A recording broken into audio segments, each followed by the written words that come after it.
O maior rombo que Lula deixou para a nação brasileira não foi o rombo financeiro, que foi gigante, que foi imenso. Não foi o rombo do triplex, do sítio de Atibaia, da Petrobras, o rombo do BNDES ou dos fundos de pensão, ou o rombo das estatais que ele pilhou impunemente por anos. O maior rombo que Lula deixou para a nação brasileira foi um rombo bem no centro do coração da nossa pátria amada Brasil.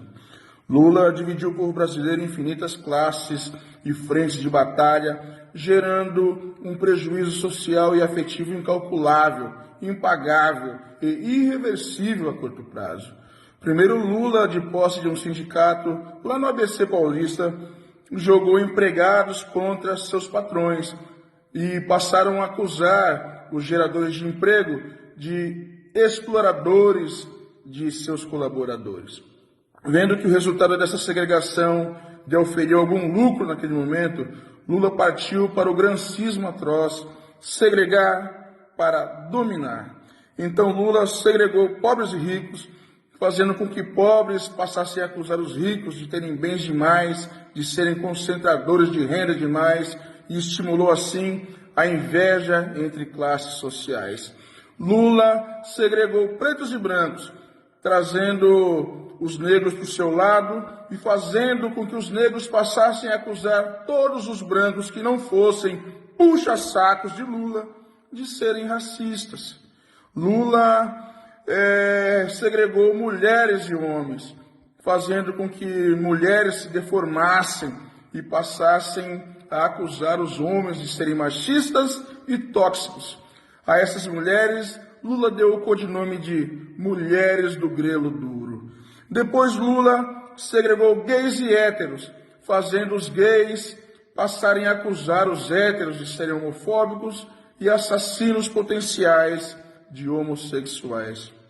Aí Lula segregou indígenas e produtores rurais, fazendo com que indígenas doutrinados e aqueles pseudo-sem-terras passassem a chamar os fabulosos produtores de alimentos do Brasil de invasores de terras indígenas.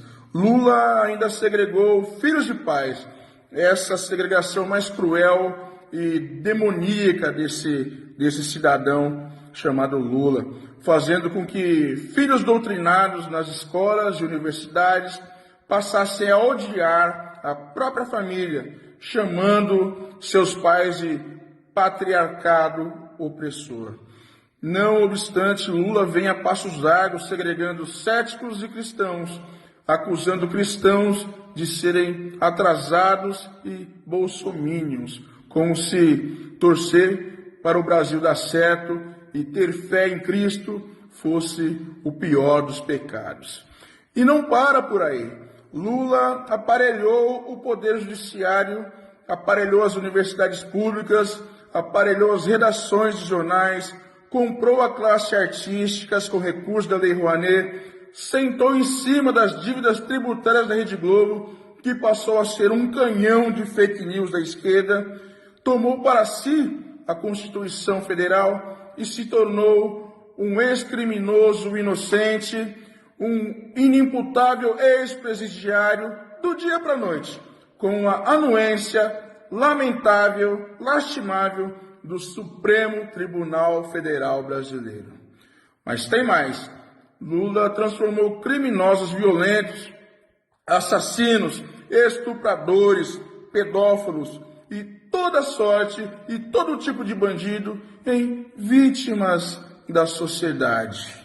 Uma infindável aberração de um caráter deturpado, uma insuportável inversão de valores e falta de compromisso com a sociedade brasileira. Tudo pelo poder. Nada, eu disse, nada pelo bem real do povo brasileiro. O rombo financeiro que Lula deixou para o país é fato. Não foi pequeno.